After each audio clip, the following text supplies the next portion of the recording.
The story begins and a scene of California appears before us. We see some horsemen descending from the mountain who are in a great hurry. Right below is a mining camp where many laborers are working. There is a possibility of finding gold here. All these people are working here day and night. Just then, all those horsemen attack their houses. They cause destruction and start shooting all the men. Meanwhile, we see a girl here named Megan.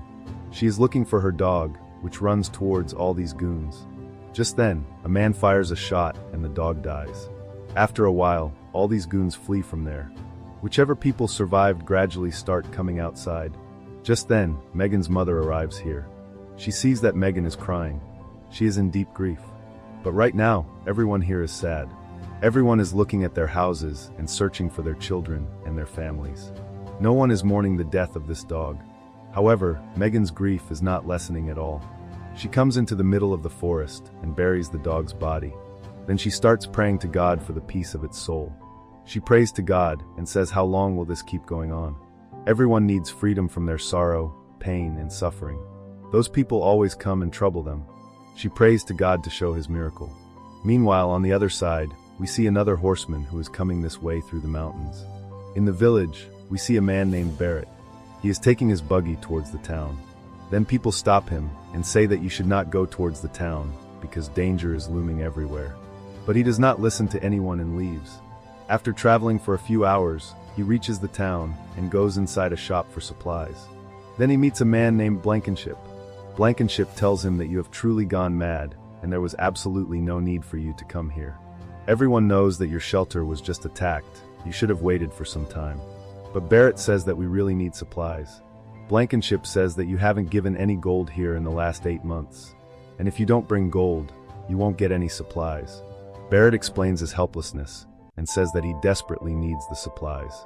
Then Blankenship agrees, but he also has a condition, which is that as soon as they start getting gold, they will return it with interest. Barrett agrees because he has no other option.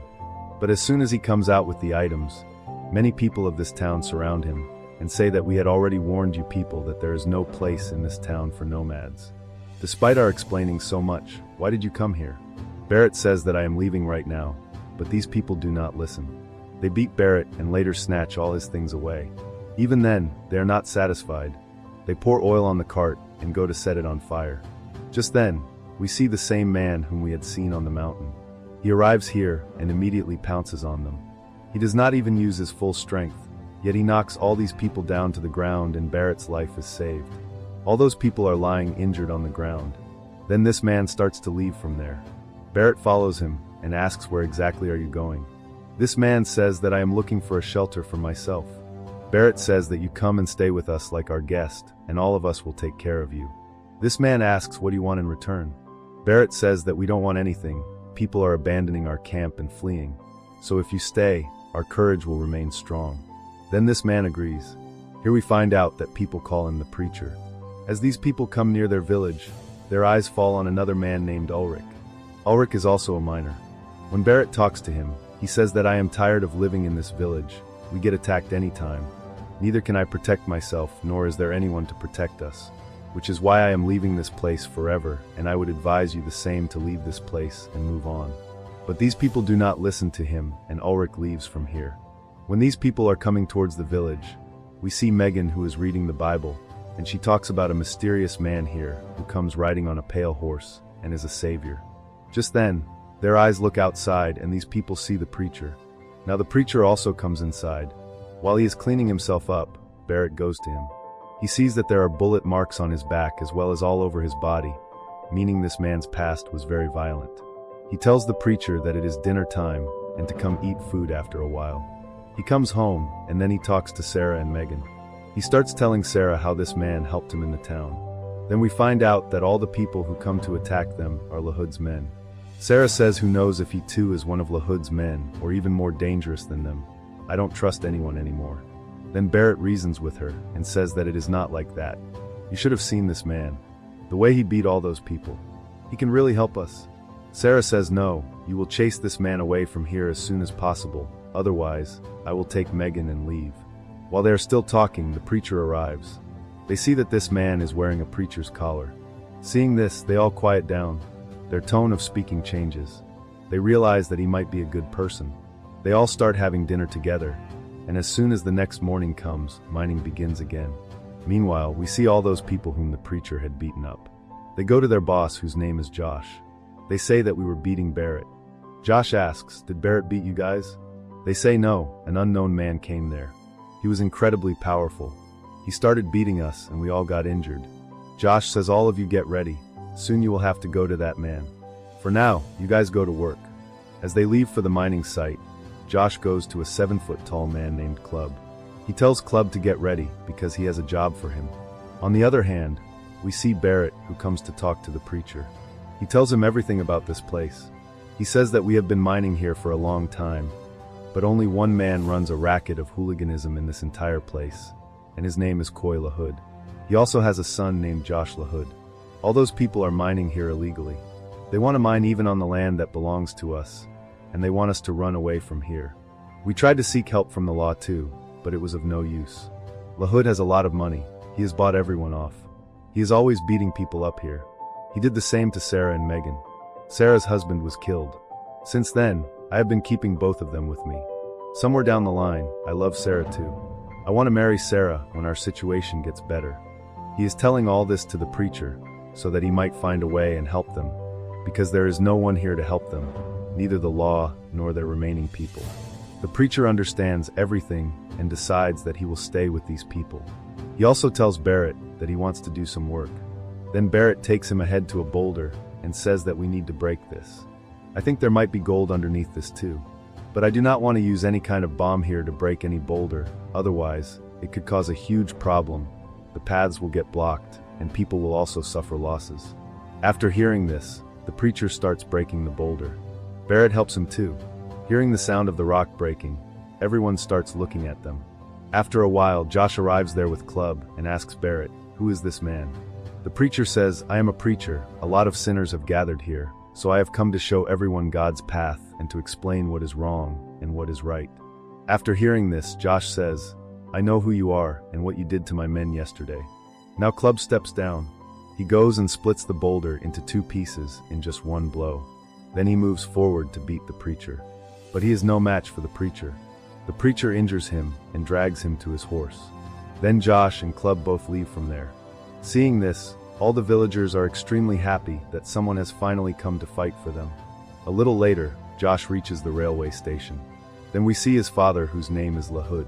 He has come to assess the situation here. There is another man with him named McGill. As soon as Lahood finds out about everything, he gets angry and snaps at Josh, saying, "You know that our business is the business of fear. We are doing many things here illegally. If those filthy people gain courage and choose their leader, and if the preacher starts preparing them somehow, then everything could end. Before all those people move forward, we will have to eliminate them. Many other people also have their eyes on this place.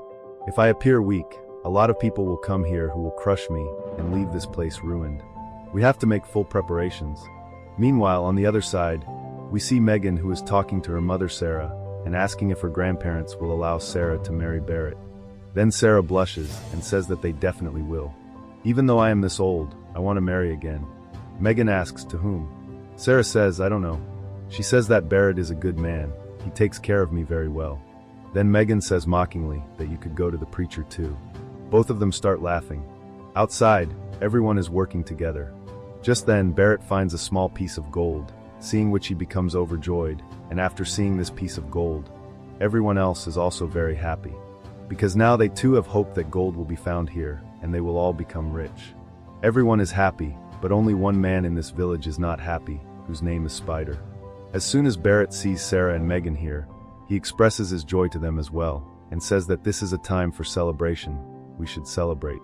The preacher says that I will go to the town and bring some things.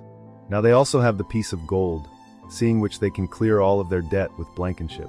Sarah does not want to go to the town, but still, she goes along with Megan. The preacher is also with them. As soon as they enter the town, Josh approaches the preacher and tells him that his father wants to meet him. Sarah forbids him from going to that man, saying he could do anything, but the preacher is not afraid of anything. He goes to Lahood.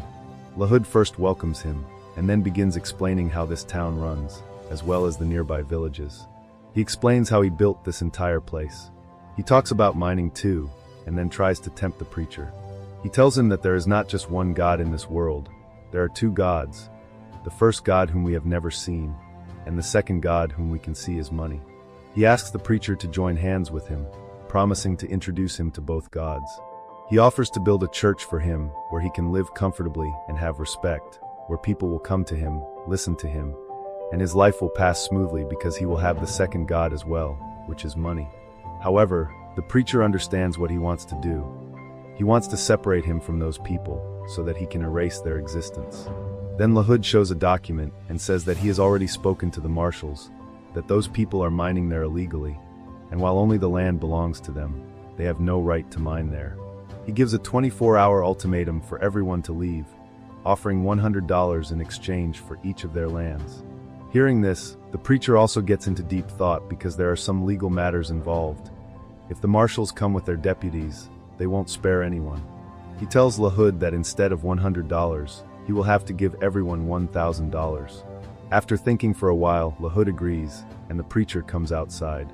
As soon as they return to the village, he begins telling everyone what could happen, warning them that if they do not vacate the place within 24 hours, the marshal will arrive here with his deputies, along with Lahood's men, and then a massacre will break out everywhere, which could turn out very badly. He advises them that instead of fighting, everyone should take $1,000 and go settle somewhere else, as $1,000 is not a small amount, and they can do a lot of things with it. But Barrett does not want to leave his land. He tells everyone how much hard work they have put into making this land what it is, and how many sacrifices they have made. He says that if they had to leave, they would have left long ago, and would not have lost so many of their brothers. Hearing his words, everyone gathers together and decides that no matter what happens, they will not leave this land. Now the preacher does not understand what to do. When he is walking away, Megan takes him near the dog's grave and says that when she was burying it, she prayed to God to send his miracle here, and then he arrived. She tells him she thought he was their savior who would save them all, and that she still trusts him because she loves him. The preacher reasons with her and says that at the age she is in, falling in love is a very common thing, and one can fall in love with anyone, but she just needs to have patience, and a time will come when she will find someone who truly loves her. So she should go home now, as her mother must be waiting for her. Hearing these things, Megan feels that the preacher loves her mother, and she leaves from there in anger. The next day, the preacher goes to Josh and informs him that the villagers have refused to sell their lands, and saying this much, he leaves. Just then, a train arrives, and as soon as the train passes, the preacher disappears from there. Then McGill reaches the local officer and hands him a telegram so that he can forward this message to the marshal in the city. As soon as the marshal receives this in the city, everyone begins preparing to come here. Barrett goes to check and finds out that the preacher has left, having taken all his belongings with him. As soon as he enters the house, Sarah tells him that they should have accepted Lahood's offer because now they don't know what will happen since even the preacher is not here. Barrett says that we can fight even without him, that this is our land and we will not leave it. While they are still talking, a blast occurs outside. As they come out, they find out that the dam has been closed from where the water used to come here, meaning their troubles have now begun and Lahood will gradually harass and kill them. Meanwhile, we see the preacher who has reached the city. He goes to a safety deposit box, and as soon as he opens the box, we see his weapons inside, which he had left behind. But now he feels that he needs the weapons, and he even removes his preacher's collar, indicating that he might now unleash a massacre. On the other hand, when Barrett reaches the rest of the people, they all say that even the water here has been stopped, and the preacher is not here to help us either, so we should leave this place. Then Barrett lies to them, and says that the preacher has only gone for a short time, and will return soon. Spider understands that he is lying. Barrett tells everyone that they just need to work for a few more days, and everyone agrees. However, while leaving, Spider tells Barrett that he too should leave, take Sarah and Megan, and get out. On the other side, we see the marshal and his deputies riding rapidly towards this direction, while back in the village, all the people are mining. Just then, Spider finds a huge piece of gold, seeing which he becomes overjoyed and shouts to everyone that he has become rich. The other people are also celebrating with him. However, Barrett returns to Sarah and says that because of his stubbornness, she might also have to face a lot of sorrow now, even though she has already suffered so much.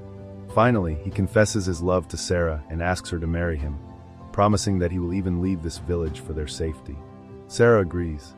Meanwhile, we see Megan heading towards Lahood's mining camp. She thinks the preacher must be around here, but she does not see him anywhere. Just then, Josh spots Megan. He catches her and tries to rape her in front of everyone. Right at that moment, the preacher arrives. Seeing him, these men try to shoot, but before they can, he shoots them in their hands and takes Megan away with him. Now, Spider has reached the town. He has that piece of gold in his hand. He is drinking alcohol, dancing, and shouting out loud that he has become rich. Lahood notices this. The marshal, whose name is Stockburn, is also with him. He tells Stockburn that this man belongs to the same village where the preacher and a handful of other people live, and that he wants him to kill all those people. Hearing this, the marshal comes outside, and these men completely riddle Spider with bullets. Later, the marshal meets Spider's son, and tells him to go and give my message to the preacher that I have challenged him to come face me in the town. He starts heading back towards the town. Just then, the preacher arrives with Megan. Everyone tells him everything that has happened so far. He hands Megan over to Sarah and promises that nothing will happen to anyone now. Right then, Spider's son also arrives. Everyone looks at Spider's corpse, and they inform the preacher that the marshal has challenged him. The preacher begins preparing to go to the town. Just then, Sarah comes to him and says that the marshal is a very dangerous man who has killed many people before, and she does not want him to kill the preacher too. The preacher says that nothing will happen to him. He has brought a lot of bombs with him. The next day, he takes Barrett along, and they go to Lahood's camp and start blasting explosives everywhere. They destroy all of their machines. Then, the preacher tells Barrett to take care of Sarah and Megan, and after saying this much, he goes alone towards the town. Meanwhile, we see Sarah and Megan. Megan tells Sarah that she loves the preacher, and could not even say goodbye to him one last time.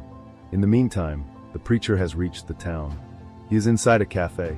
Just then, all the deputies go and start firing indiscriminately at him. But after a while, they see that the preacher is completely unharmed. He raises his gun and one by one, riddles everyone with bullets. He has come here with a complete plan, knowing exactly how to kill whom, and he leaves corpses scattered everywhere. Now he comes face to face with the marshal, who is an excellent marksman. The two stand before each other, but as soon as the marshal reaches for his gun, the preacher riddles him with bullets too, because no one is better than him. Just then we see Lahood inside, raising his gun to shoot the preacher, but before he can fire, Barrett arrives and shoots him dead. With Lahood's death, all these people are finally free, and no danger will ever loom over them again. Seeing this, the preacher begins to leave the place. Just then, Megan arrives with her cart. When she finds out that the preacher has gone ahead, she tries to follow, but the horses refuse to go forward. Then, she gets down and shouts, expressing her love to the preacher and thanking him for saving everyone's lives. However, the preacher keeps moving forward into the wilderness, and perhaps no one will ever see him again as he sets out on his new journey. And with this, the movie ends right here. So friends, our video for today ends here. If you liked this video, please like it, share it, and subscribe to the channel. Thank you. That's it for today's recap. If you enjoyed this breakdown, smash that like button and subscribe for more insane movie stories. YouTube thinks you'll love the video on screen, so click to enjoy.